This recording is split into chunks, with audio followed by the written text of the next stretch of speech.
Everybody, welcome. My name is Sabir and I direct events here at the Strand. Before we launch into tonight's discussion of Let's Talk About Your Wall, Mexican writers respond to the immigration crisis, I'd like to share a little bit of history about the Strand. The Strand was founded in 1927 by Benjamin Bass on 4th Avenue's Book Row. Stretching from Union Square to Astor Place, Book Row gradually dwindled from 48 bookstores until, after 93 years, the Strand is the sole survivor. Now run by third generation owner Nancy Bass Wyden. We want to thank all of you for your support and for joining us tonight. Without our loyal community of book lovers, we wouldn't be here today, and we are so appreciative of it. Tonight, we are thrilled to have with us the co-editors of the collection, Let's Talk About Your Wall, Mexican Writers Respond to the Immigration Crisis, Carmen Boullosa and Alberto Quintero. Carmen is the author of 18 novels, including the Book of Anna, translated by Samantha Schnee, 2 books of essays, 17 collections of poetry, and 10 plays. She has been a visiting professor at Georgetown, Columbia, NYU, Blaise Pascal at Claremont-Ferrand, a faculty member at City College CUNY, and is now at Macaulay Honors College. The co-editor with Alberto Quintero of Let's Talk About Your Wall, she lives in New York City and Mexico City. Alberto Quintero is a PhD candidate at Stanford University and the editor-in-chief of Literalia, a digital publishing and translation platform for Mexican writers. Joining them later in the program will be 2 of the book's contributors, Yásnaya, Elena, Aguilar Gil, and Naief, Yehya.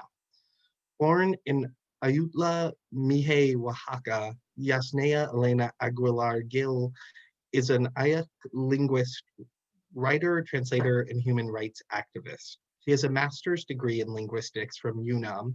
Her work focuses on the study of disappearing native languages in Mexico. She's a member of the Colegio Mije, a research group seeking to promote cross-disciplinary research into the Mije language group. She has written for a variety of media in Mexico, including Letras Libres, Nexos, and Revisita de la Universidad de Mexico. Born in Mexico, Naief Yehya is an industrial engineer, journalist, writer, film and culture critic based in Brooklyn. He is the author of the novels Obras Sanitarias, Camino a Casa, La Verdad de la Vida en Marta, and Las Cenizas y las Cosas, the short story collections Historias de Mujeres Malas and Ribonadas, and the essays El Cuerpo Transformado, Guerra y Propaganda, Pornografía, Obsesión Sexual y Tecnología, Pornocultura, El Espectro de la Violencia Sexualizada en los Medios, and his recently published Drone Visions, a brief cyberpunk history of killing machines. He contributed to the Mexican newspaper La Jornada and the cultural magazine Letras Libres, among others. Yehya's work deals mainly with the impact of technology, mass media, propaganda, and pornography in culture and society. So without further ado, I will now turn it over to Carmen and Alberto. Thank you, Sabir. Thank you. Alberto, please you start. Yeah, well, first of all, I just want to say thank you to Strand for giving us the opportunity to speak about this book, and to everyone who's taking the time in this Friday evening to come and listen to what we have to say about this book. So I before we start, I just have to say that the original idea of this book was Carmen's. So I don't know, Carmen, if you remember, but it was 2017, and we were at your house in Coyoacán in Mexico City, and like President Trump had recently been elected, and we were all concerned, worried about like the way he was talking about Mexicans. And I remember you were sitting at a table and you asked, what should we do? And then you told me about you had an idea of a book. So like, you wanna tell us a little bit how you started thinking about this book originally? Well, originally, thank you, Alberto. Thank you, Naief and Yásnaya. I hope you become visible. Thank you, Strand, for receiving us. Thank you for that beautiful introduction. I very much, I feel so happy is not the word, but grateful to listen you pronounce every one of the words of our languages, of the Mexican languages. It was very touching because normally when they introduce you, they say, well, how do I say your last name? And I won't say any other things in Spanish. And this was, it speaks so good of Strand and so good of New York to listen somebody say every one of the titles of the books of Naief Yehya correctly pronounced, the place where Yásnaya has been born, her language, and I feel reconciliated with a city that unluckily also gave us Trump, and it's hard to pardon New York for that reason, but I do. I married to a New Yorker, and I have to pardon it. So the idea of this book came out of those insults that Mr. Trump used against Mexicans, where he demonstrated to the world that his central bone, or the central bone of his persona, is racist, and that he only thinks of his own profit and couldn't care less about the others, about the community, about all the rest of the human beings, even about his fellow Americans.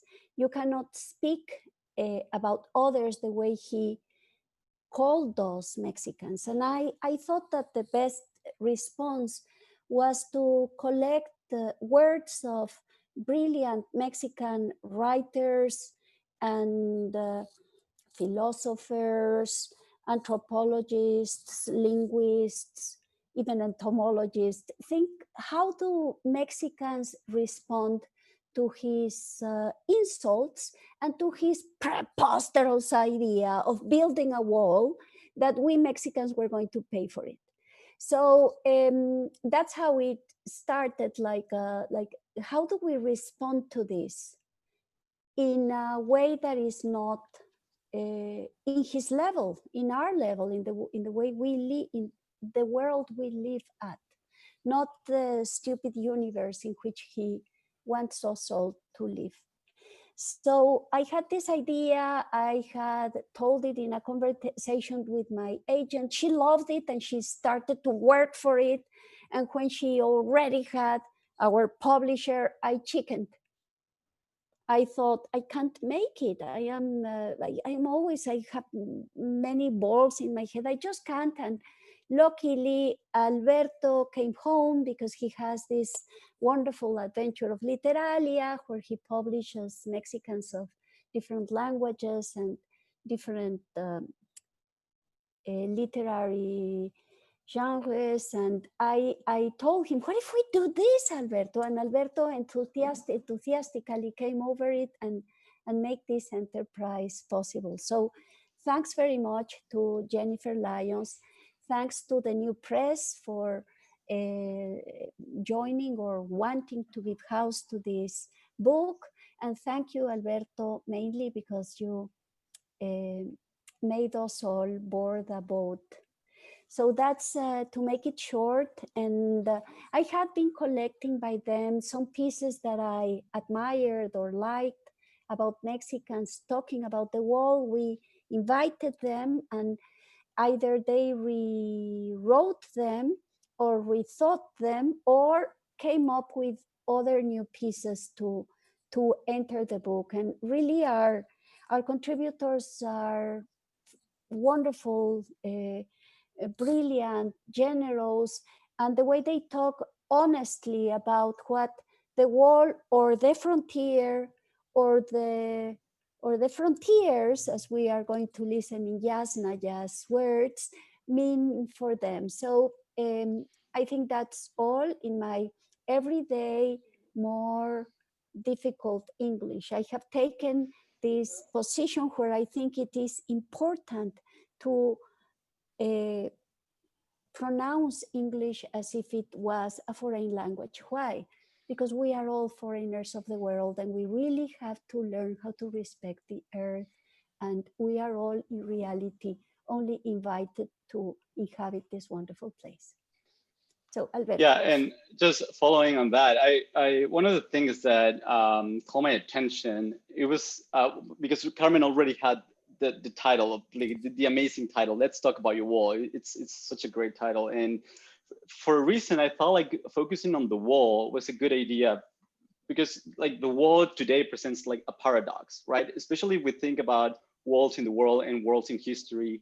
Like walls are not new. Like walls have been in history like forever. But so especially after the fall of the Berlin Wall, we thought we were just transitioning to this new time where like border walls will no longer be viable. So we were just transitioning to this, you know, coming together without that distinction of frontiers. However, like if we look back today, we have more border walls today than when we had than in 1989. So we have, I think, around 70 something border walls around the world, and many of them were constructed in the aftermath of 9/11. So when Carmen told me the title of the book, I thought it was a great idea to take the wall as a starting point. You know, because the wall, and this is a constant throughout the book, that the wall is not the wall really. So today, when we talk about a wall, we're talking about so much more. And one of the constant in the essays or in the text is that the wall is made out of words, right? It's a rhetoric, and it's important to interrogate this rhetoric. And as Carmen was saying, we thought it was important that to bring the U.S. readership the other perspective, because so public intellectuals have been talking about this and have been addressing the conversation and have been discussing a lot of issues in relation to the wall and immigration. So we thought it was important to bring these conversations to Americans, especially now in this particular moment that we have an election coming next week, and we thought like it was so important for them to get both sides of the story. And yeah, so for those who haven't read the book yet, so we start with the wall, but it's not only about the wall. So we talk about so many other things, including history, philosophy, culture, indigenous people's rights, gender. So it's a very comprehensive view and discussion of the wall, but also of the immigration crisis we're experiencing right now. Yes, the wall in reality ends up being sometimes a mirror when it's used possibly properly, and some other times a way to look at the other, what's happening the other side, but also a passage, a way to go through from one universe to the other, or from one space to the other one, and many other things. And I think we should, because time won't be eternal here, start with the readings of our two contributors that today have generously accepted to join us in this celebration event of our book as a real thing where you can even put your post-its on or your notes. Yásnaya, do you want to start reading? Thank you. I want to thank Carmen Boullosa and Alberto Quintero for inviting me to write this essay. And I want to thank also to Ellen Jones for translating my essay into English.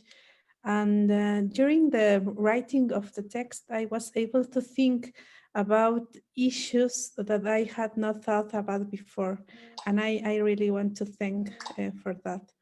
I am from Ayutla. It's a small town, small village in the mountains of the north of Oaxaca City in the southern Mexico. And the migration of people from my community to the United States allows us to redefine what we understand by community. The borders of the national states control our ideas of what is identity, our ideas of territory. But migration has forced me to define a community beyond the limits of the territory that each country has built along the history. I'm going to read a part of the text, and I really appreciate the invitation. Thank you very much.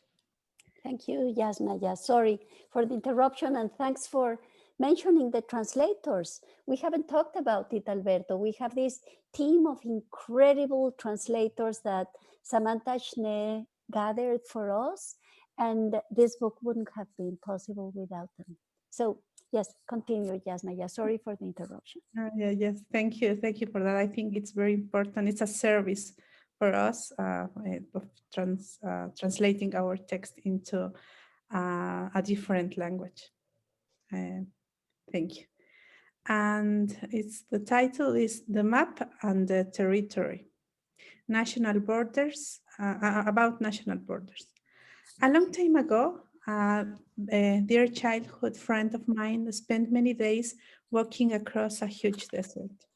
Not long afterward, he called me from somewhere in the United States and explained that he could now help me finish paying for the degree that I was at the time struggling to complete in Mexico City at UNAM.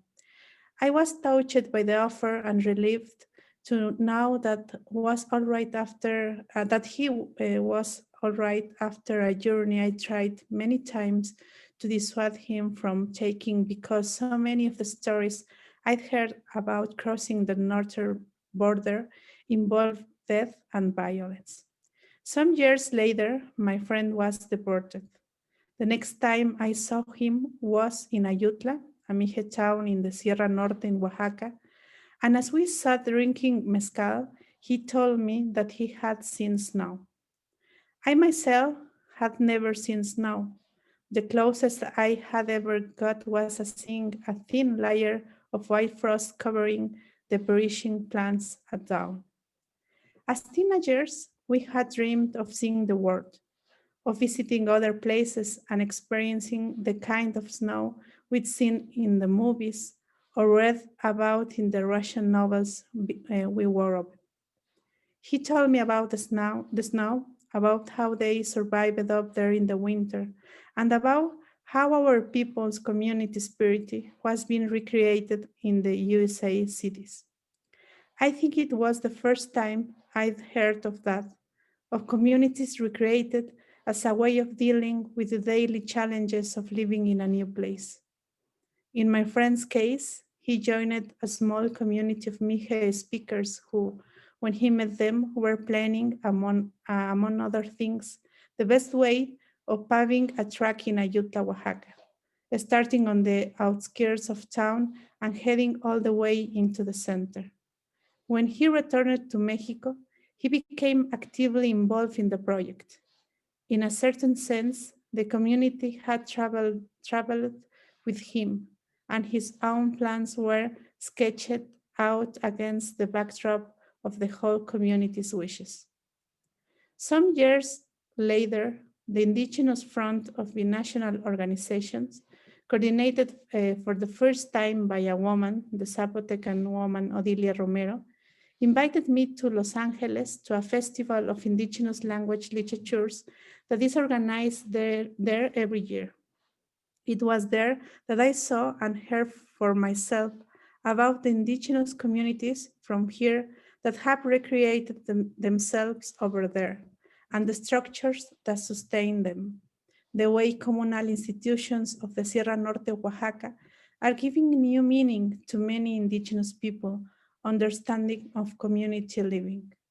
The struggle for linguistic rights with which I am involved is being developed over there too, through forms of direct action that include the training of Los Angeles police to identify, among other things, what linguistic needs migrants might have over and above the jump between Spanish and English.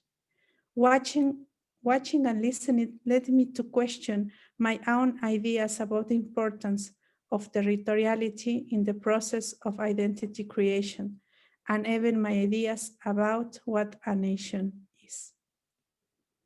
Thank you.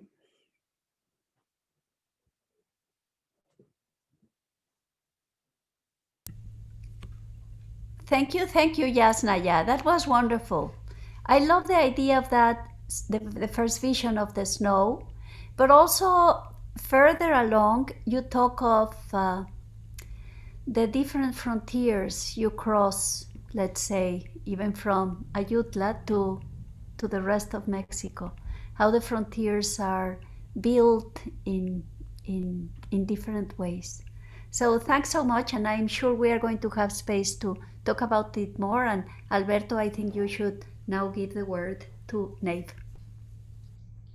Thank you so much, Yásnaya, for that great reading. So now we're gonna hear from Naief, reading an excerpt from his text.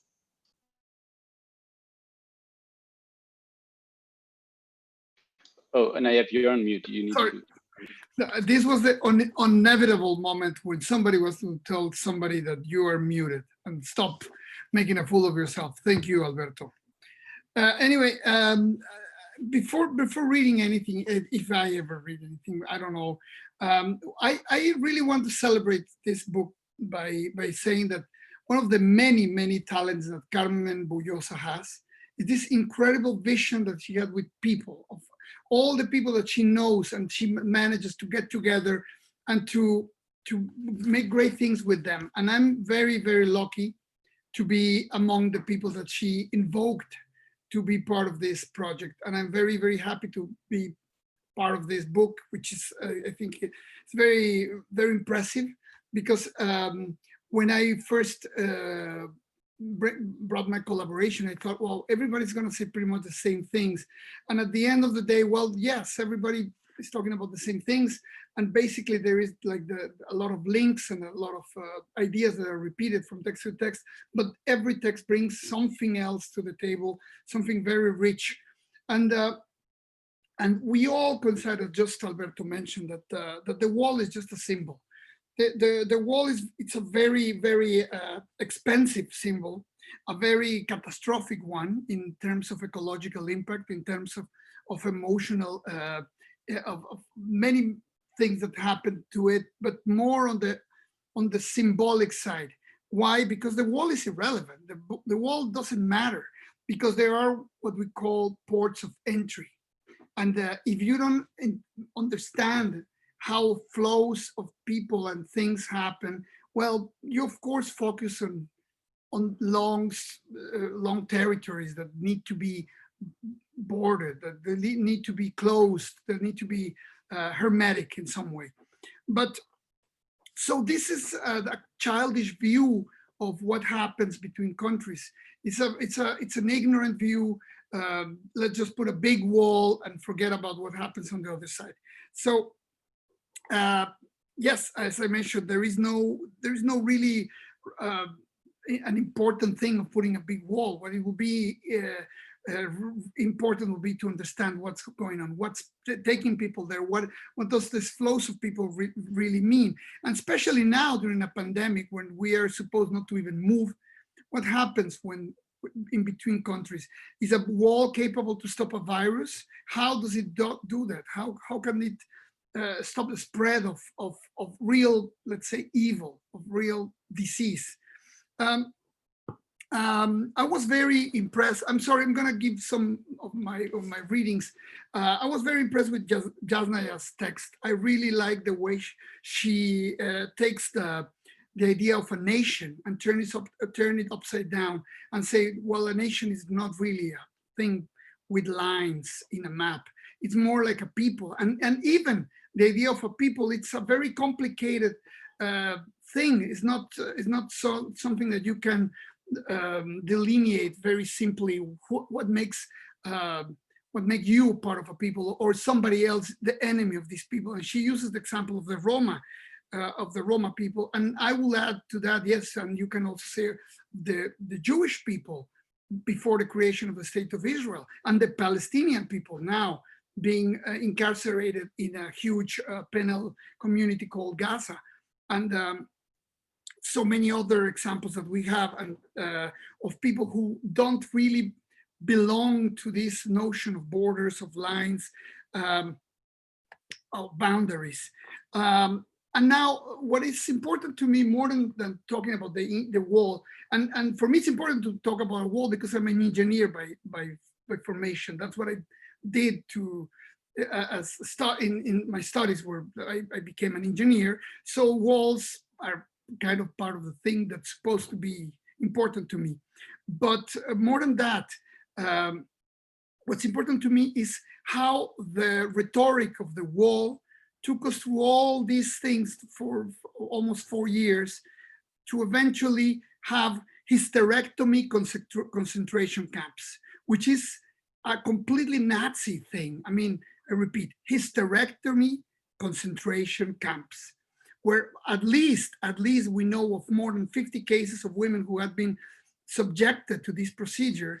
And I mean, there is not even worse to say it. The thing is that we have become so blasé with everything that has happened that we're not even irritated anymore. We just have turned this thing into a everyday, like, oh my God, what he did today.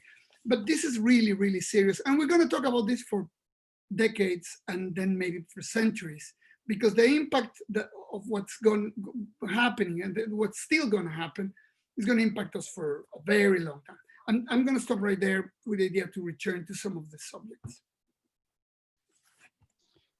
Yeah, one of the things that also is important to mention, or for me, one of the important things of this collection of texts, it's how like all the authors, and I don't know, Carmen, if you agree with this, but all the authors were managed to stay very critical, but not only on the American side, but like the wall, like Donald Trump's wall was also an opportunity to interrogate our own personal depths, historical depths that we have. Like, for example, going back to Yásnaya's text, so she not only, you Yásnaya, not only talk about like xenophobia in the US, but also talk about how Mexico has been behaving in relation to other immigrants. So that points out like xenophobia is a phenomenon that also expands beyond national borders, you know, and something that you should not only criticize, but also come to terms with your own attitude towards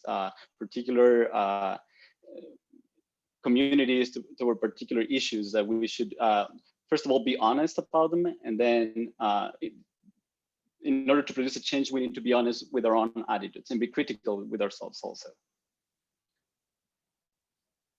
I am sure that Yásnaya has something to say here, because it's not only, because yes, that's why I said the wall acts like a mirror. It helped also, I mean, the idea, the stupid idea, as Naief has perfectly said, is only the idea that an illiterate person can have, or yes, illiterate, ignorant, and racist can generate, and unluckily the one we don't want to say its name, that has orange hair, is not the only one in the world that has now created walls.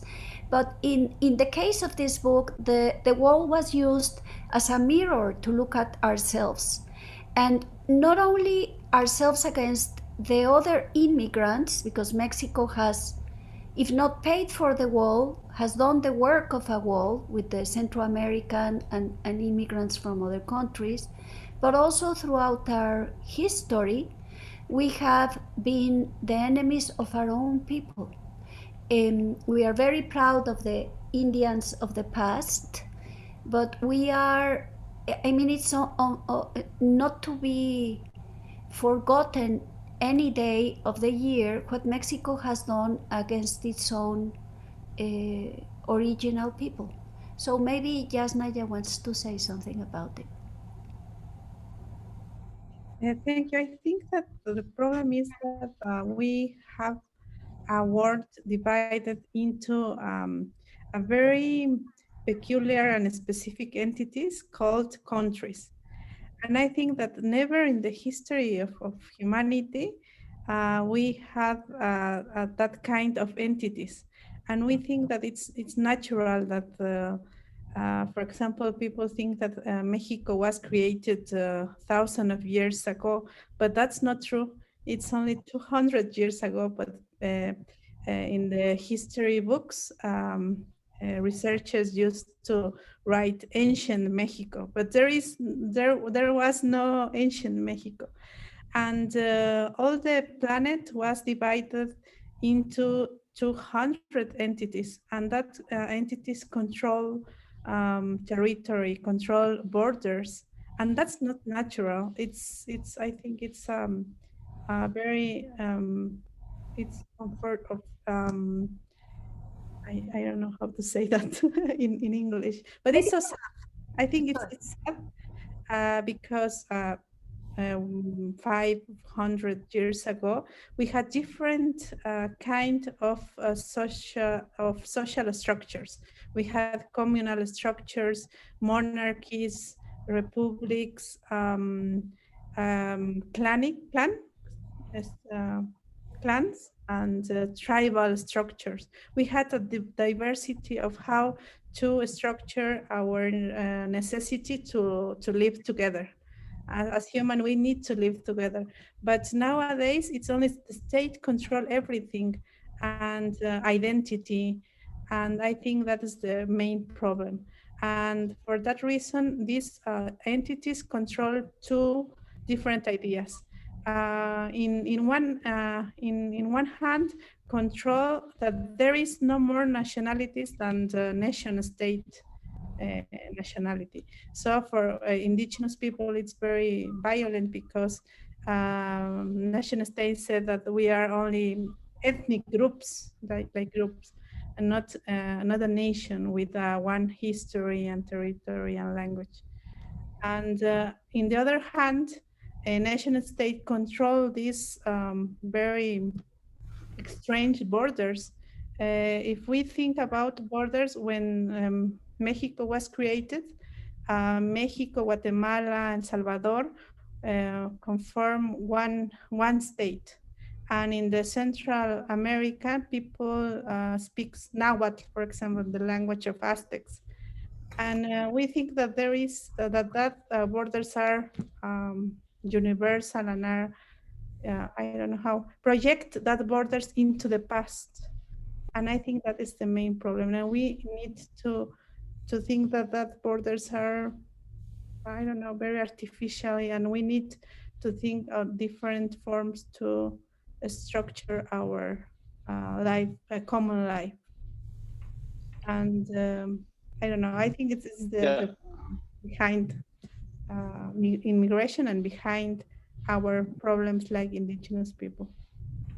Yeah, I guess that's one of the best things that this book does. It's not only it not only challenges the notion like notions that we take for granted, like the notion state, as you do just in your text, but it also underscores the need for a different kind of language to address our current circumstances. And I really appreciate this idea, Yásnaya, that you say that we should disassociate territory from identity. So you can have Misha communities living in Los Angeles, not because they're not in Oaxaca, they're not part of that community. So transitioning from territory to community, I think that's an important move. And I want to ask something to Naief. So you, Naief, as a Mexican living in Brooklyn in the United States, like what is your experience after the last election, after like this rhetoric became to be like the rule in the debates? So have you experienced some differences in your personal life ever since Trump became president? Yes, I'm glad you asked. Yes, it definitely has changed.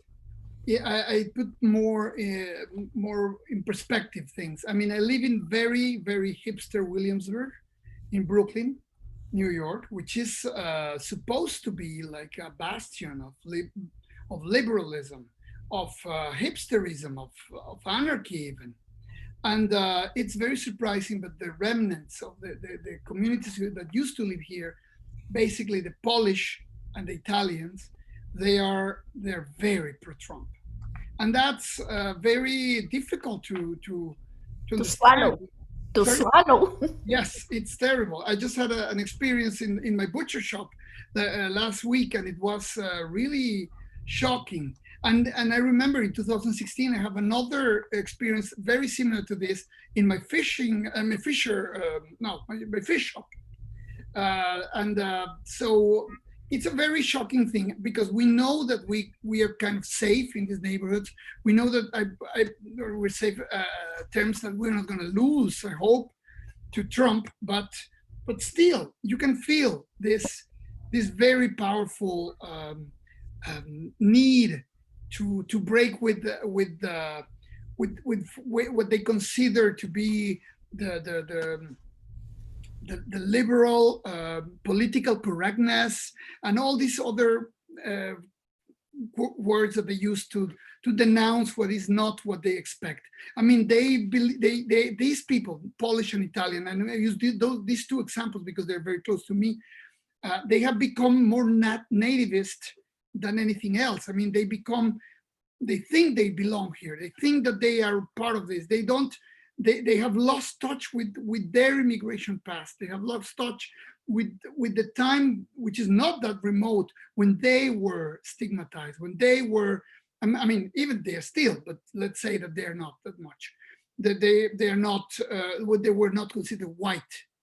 So their whiteness was in question all the time. So that's a thing. But I would like to add to that, Alberto, and I'm sorry if I could take a little bit more time, that for me, the wall didn't start with Trump. For me, the wall started way before. And I can tell you exactly the moment when I felt unwelcome in this country, and that was 9/11. And 9/11 for me was a real wall. I mean, because it marked for me the moment when institutional decadence became so massive, so obvious. I mean, how the most powerful country on earth became this frightful entity that was so terrified of the world, that was so brittle and so easily shaken, but everything that was happening around it. So that moment of a crime being committed against the U.S. that didn't show the strength of the resolve, but showed the weakness and the incapacity to respond to a very concise act of terror. And that connected with everything that has happened then, and very and marked with all the wars that the US have fought since then and lost every single one of them, has transformed this country in a massive failure. And that's what Trump took. Trump took a very failed state, a state on the verge of a nervous breakdown because of their own insecurities, and pumped up the idea of MAGA. So it's not that he came and out of nowhere. This started way before. I mean, it started in the Reagan years, and it was completely exploded during the Bush years. So that would be my experience. I mean, I didn't see the U.S. flags coming out when Trump came out, when Trump won. The American flag surrounding my house came out after 9/11. I couldn't agree more about the change of the international scene with 9/11 and the change of the American atmosphere. Sorry, Alberto, because you are the coordinator and I'm always the one that stumbles and makes a problem in the rules that we have made to have a nice meeting together. But the truth is that I think the relationship between what we call Mexico and what we call USA has been much more troubled way back. I mean, which two countries have this story we have in common? They stole us half our territory not so long ago. And then they had a war against Mexico. They call it war. We know it wasn't a war, it was an invasion. One of the pieces of the book talks about rape as a war weapon. Yes, it's been a war weapon for a lot of time, but how it was inflicted on Mexican women during the American invasion in such a way to create a fear in Mexico towards the USA, or create a kind of how it impacted on our notion of ourselves in Mexico. And I talk there Mexico as a whole community, because I am sure that this change of arbitrary frontiers, I agree that the frontiers are arbitrary, I agree, all that I agree. But I think that in the case of Mexico and the USA, we really have a very peculiar relationship. And I know that that peculiar relationship is not only in the cartiers of the person you named, and I don't want to name the orange agent, el agente naranja. I don't want to name him because it embitters me, but he personified the worst childish fears of this country and others.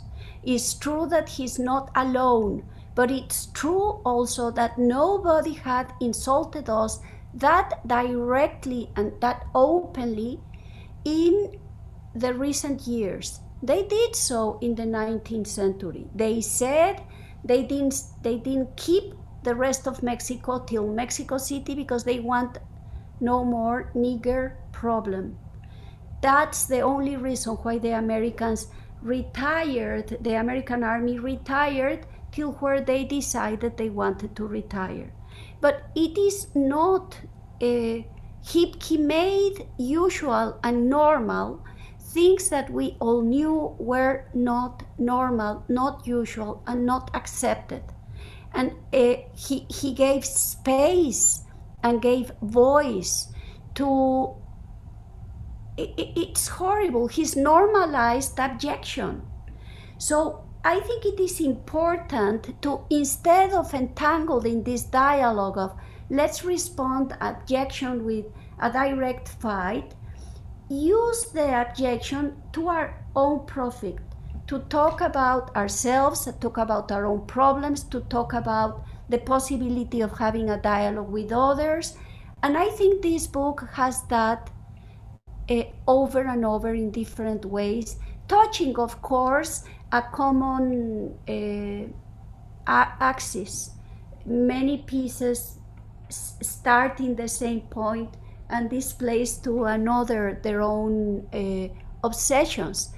But I think that the only way we can encounter objection and tilt it to a human or to a humanistic space of dialogue is talking about it directly and finding a way of talking about ourselves and talking about others respectfully and etc. But yes, I agree, Naief, with you, but I think we have to kind of really underline how abnormal is the reality in which we are living today. It is totally abnormal. I mean, today I opened the Times and I read this story of the more than 200 children from other countries that had been immigrants, children that had been sent without parents to Mexico under no care, with no recognition of the Mexican authorities. I mean, it's like one day after the other that we read these stories and we cannot let them be normal. And that I agree totally with Naief, because you said it, Naief.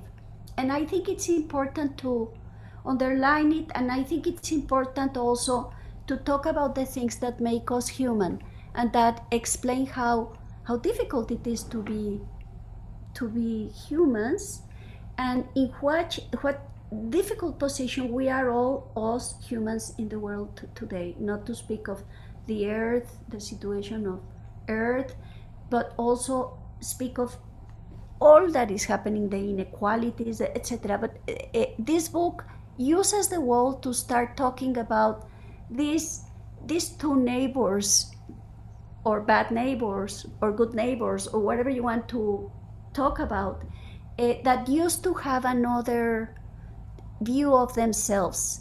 You yourself, Naief, with that name and that last name, you are Mexican. You were welcomed into Mexico. Your family was part of Mexico.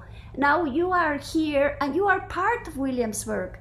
But suddenly reality wants to tell you you are no longer part of this world. And we are all part of it.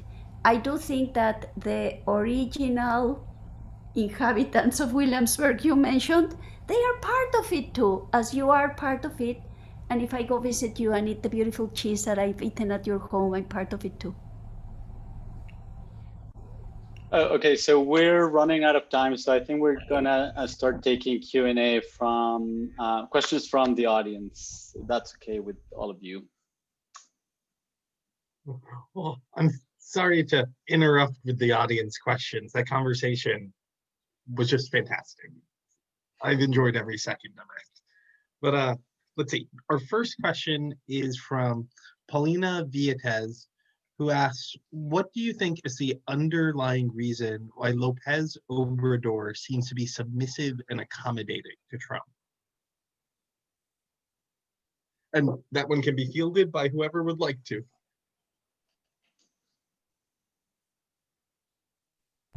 First of all, I want to not think that he feels comfortable with a figure like Trump.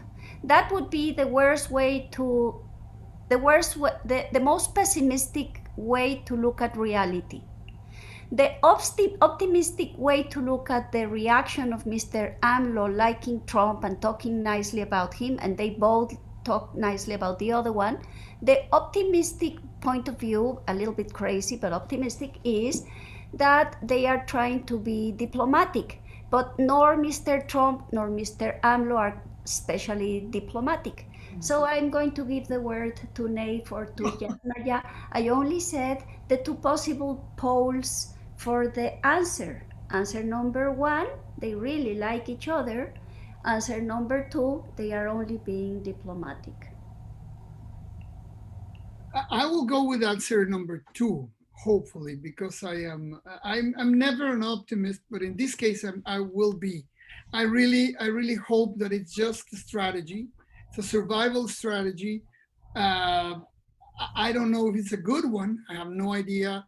I was very saddened by seeing him react this way, but obviously there are imperatives in behaving like that when you have a neighbor which can do that much damage, which with so very little backlash. I mean, they can basically, Trump can do whatever he wants, and the possibilities that we have to punish him are very slim to none. So it is very sad to see your leaders, especially when you have kind of revered them for decades, and hope that they will be coming to save you, to save the country in many ways, and they are so docile. It's such a sad way to behave, but I don't know. Let's hope that there was the history will tell us. I honestly feel depressed too. Yásnaya, what do you think? You want to answer this question or you prefer to pass? I prefer to pass because I think it's very problematic for us to discuss about the present government, because it's very confusing. And I think it's the second option. I think he's being diplomatic because it's necessary to be diplomatic in this context. But I really want to think that, but I'm not sure. So Honestly, I would love to be with, my heart would love to be with the two optimistic inclinations, but my heart goes into the less optimistic of all, and it saddens me enormously. I can't understand how can you even say that as in a diplomatic posture, but I understand it is a diplomatic posture. So let's leave it like the optimistics win this round and the pessimistic loses. Okay. On that note, our next question is actually for Yásnaya. The questioner says, Yásnaya, you said that migration has allowed you to define community beyond borders. What then are the defining qualities of a community? Is it choice, ethnicity, shared language, history? Sorry if that's a very broad question. Yeah, it's a very, very complex question. I think I redefine the definition of what community is, because it's not linked to only to territory. It's about a kind of a structure to live together. And it's about reciprocity. It's about to help each other, to help us each other. And I think that is the clue to read the new communities in the United States.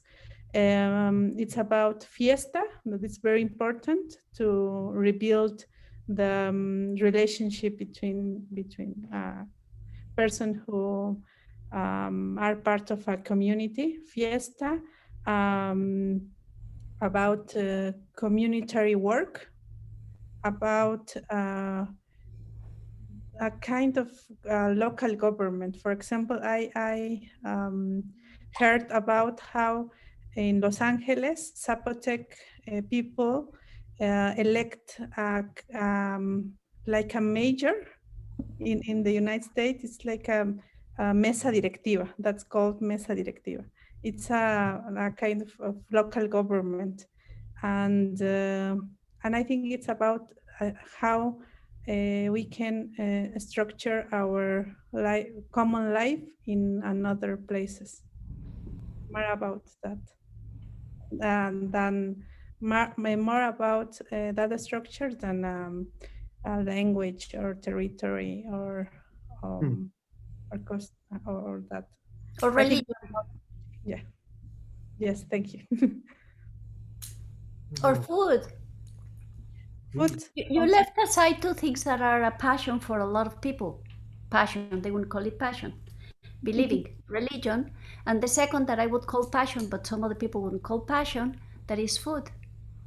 And they are other two things that I think define communities. And luckily, or I love the idea of food, I'm a food person, I like it because it is so easily transmittable.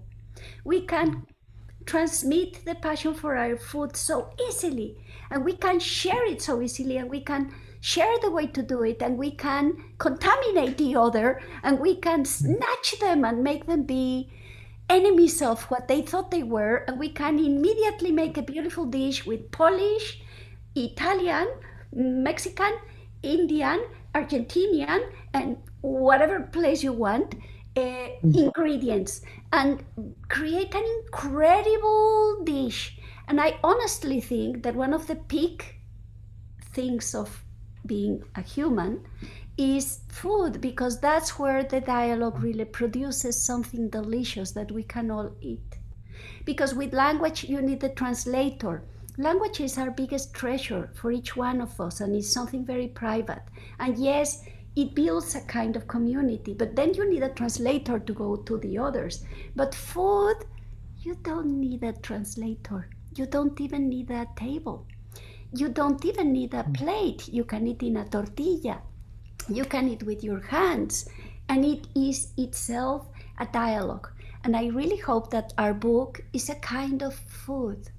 Something that now that it's in English, people can eat and encounter the Mexican tastes of these intelligent people, because a good cook, and Yásnaya, you know it, is an intelligent being too.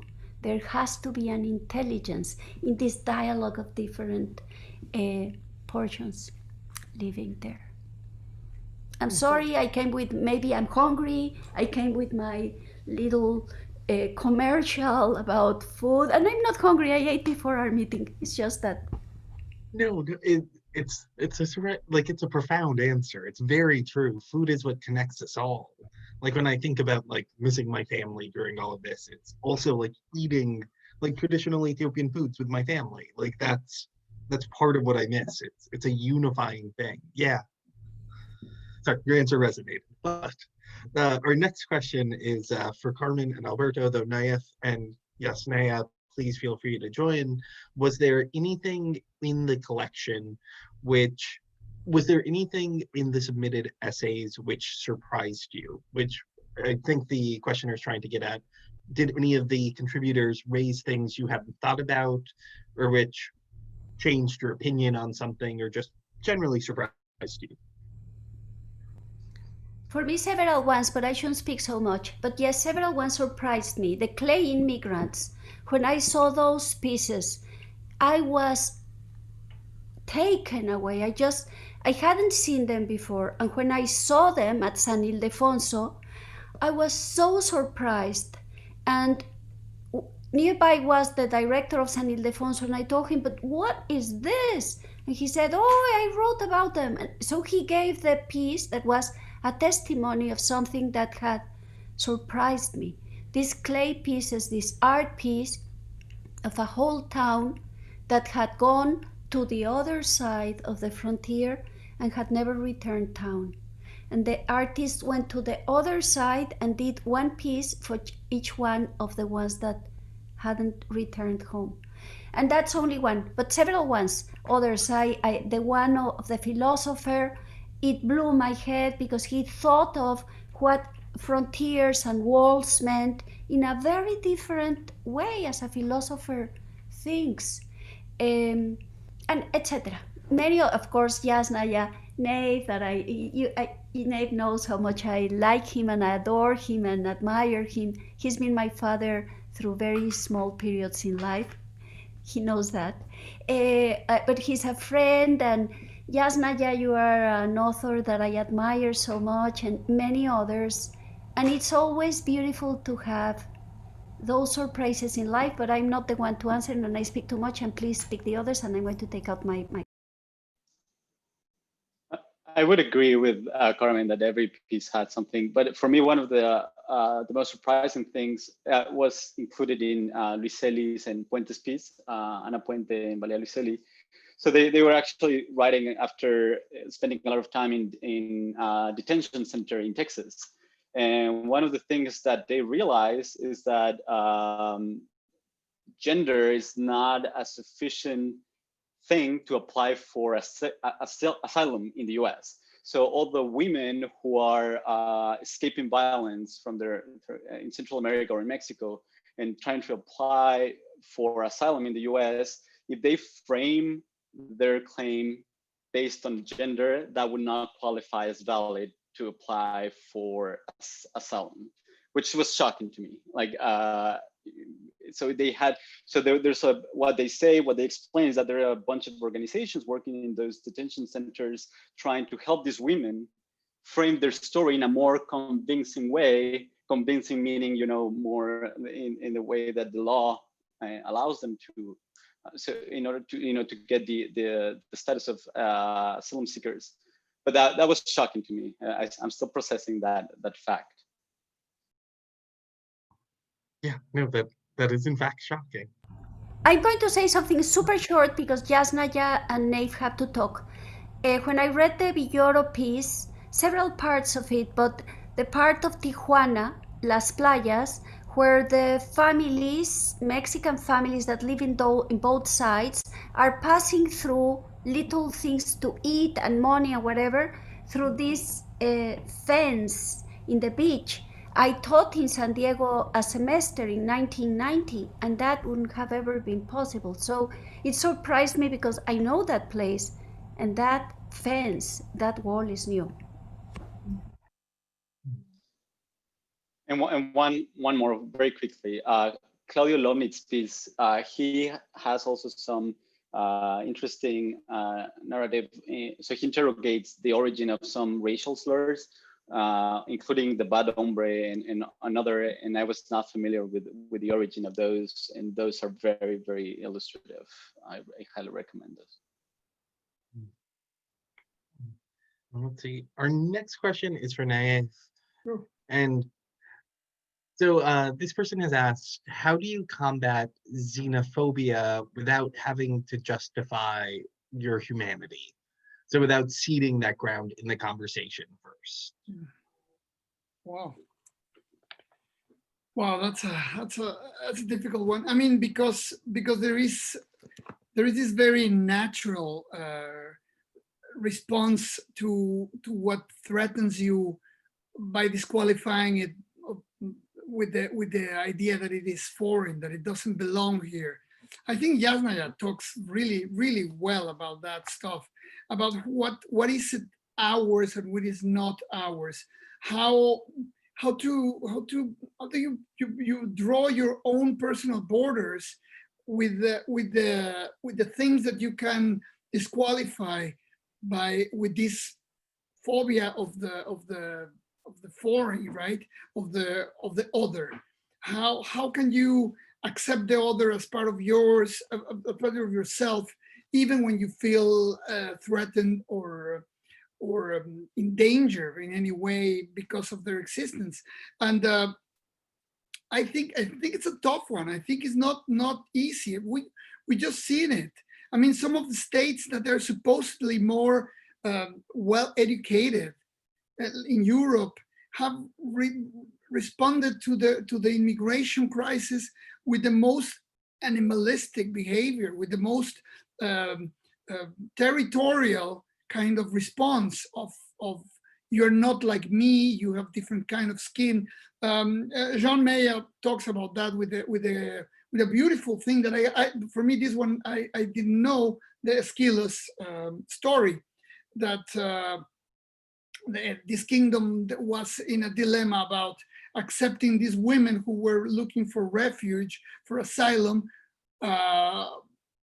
and if they did, they will be maybe in a situation of war with Egypt, right? So, and at the end of the day, the people decided to take the women and don't care about if there is a war. Well, there should be a war. There will be a war. I think that most of the people have responded in the negative now. I mean, and that's very troublesome. And we have to question ourselves every time when we are in a situation like that, when we feel threatened, when we feel anxiety, when we feel insecurity, if this external enemy, this external rival, whatever, comes close to us and threatens our liberty, our well-being, whatever, it is very difficult not to end up thinking about the characteristics of you being from here and other not being from here. I mean, again, in my very simple and stupid example, Williamsburg, when I came here, it was my neighborhood was very Italian. And we were, this is 20 years ago, we were the foreigners. They would look at us, or even worse, I have neighbors who would never look at me. For 20 years, they still haven't looked at me. Every time I cross the street, they will avoid me. I mean, that's destroy you. It's going to destroy your living, your neighborhood. So it's a very simple to say, well, you have to just be respectful of others and be aware that they have different values, and you can make a nice world if just everybody communes and hold hands and sing kumbaya. And that's not very really simple. And I don't know, we have to work on that. That's a life work. I don't know if that was an answer. Sorry. No, that was definitely an answer. You're right. It's all of our work. It's the life. It's the point of being alive, is to fix this. And unfortunately, we only have time for one last question. So let's see which one to go with. Well, how about this as an ending one? What do each of you hope people will take away from your book, or if you would like, from your essay? And we can start off, I think, with Yásnaya. We'll go Naief, Alberto, then Carmen. And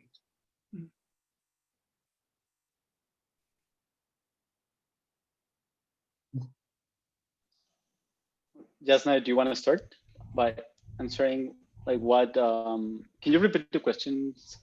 sure, yes. Let's see. What do you hope the reader will take from either the book as a whole or your essay? Ponte el microfonito. ¿Qué quisieras que la gente se lleve a leer tu ensayo? ¿No? ¿No escuchas? Okay. No te oímos. Naief. No te oímos, Naief. I did it twice this time. I'm so sorry. Anyway, I'm gonna go forward while Yásnaya finds the audio. I think she's having audio trouble. But basically, for me, one of the things that it's more important, and I came to realize it because by the reading of the book, of the other essays, is that a country is never, or is always an unfinished product. Every country is something that it's unfinished, that every day is changing, every day is evolving, every day is becoming something else. And by the time it becomes something final, it's too late and it just disappears. It just either it collapses or whatever. And we are here, and I say we because I am Mexican American or whatever. I don't even know what I am anymore. We're in a moment where we're seeing this very frightful time of the collapse of an empire, a country that it's looking at itself with so much fear, with so much insecurity, that it's hurting seriously the basis of whatever it means to be a country like America. That will be for me the most important thing to live with. Not that much the idea of the wall or all the other, but why are we building a wall? Why are we so scared? Alberto? So for me, it's the realization that, again, when we're talking about a wall, we're talking always about something else. And what I expect readers to get from this book is the understanding that of the need to rethink certain truths, the truths that we take for granted, as Yásnaya was talking, like the state, community, language, all these things that define our social relationships. We need to, it's an ongoing process, and that we need to continue be redefining those conceptions. And the most important thing, that we need to redefine them together, otherwise we fail. Unless Yásnaya wants to answer before me. Yásnaya, you want to say something? Your microphone. I'm so sorry, but I'm having problems with audio or with connection. I'm not sure, but I couldn't hear the question. ¿Qué quisieras que la gente se lleve a leer tu ensayo o a leer el libro? ¿Qué quisieras tú que ellos se lleven? Can you type? I can type. It's going to take a little bit of time. I'll do it. Why don't you answer the question, Carmen, and I'll type it. My answer is as follows. What I would like, because it's a wish, they've offered me the possibility to say a wish, and I love to wish. I love to have fantasies of what I wish. So what I really wish with people reading this book is that they understand how diverse is Mexico itself, how many voices are there, how many ways of thinking, how many takes at the phenomena of the voiced wall of Mr. Trump, I said the word, are there talking in so different ways about, we ask them, we want to talk about Trump's wall. Let's talk about it. And they came out with so different questions, though they touch base and they go into, and maybe they touch base almost at the end, or they touch base at the middle part. Guadalupe Nettel with Memories of Her Childhood. It's beautiful to see the immense variety, the diversity, and the width of the Mexican world. And this is just a little taste of what the intellectual and literary world of Mexico is. So my wish is that people look at it and see that it is a country with, like any other space on earth, with so much diversity and so much on it. So that's it. I'm sorry I was unable to say it in English. I thought it in Spanish, and one must never do that. One has to start thinking in English. And I did not, because the word was wish, and normally I wish in Spanish. Yásnaya. I'm so sorry for this problem. I have problems with my Wi-Fi every day almost. I think that I really want to invite the readers to dream about a different world, that it can possible to build a world without nation states, and we can think about other kinds of social structures to organize our need to live to have a common life. And I think that the community is a better answer for that need. Gracias, Yásnaya. Muchas I echo that. Thank you so much. This was a truly enlightening and interesting and vital conversation. I have notes I have taken during this. Thank you so much. I hope everyone watching enjoyed it. And if you haven't dropped the book yet, I've dropped a link in the Zoom chat. It's also pinned in the Facebook Live comment thread. So thank you everyone for joining us. Thank you, Carmen, Alberto, Naief, Yásnaya, for sharing your wisdom with us, sharing your time with us. I am so very appreciative of it. Thank you so much, Strand Books, for receiving us, and thank you, Sally Ann McCartin, for organizing this with the new press. It was your doing, and thanks so much. Thanks again, Alberto, of course, Naief and Yásnaya for being here, and the new press for housing the house, and Jennifer Lyons for making also this book possible. Muchas gracias is my only word. Thank Thank you. you, everyone. Yes, thank you. Thanks.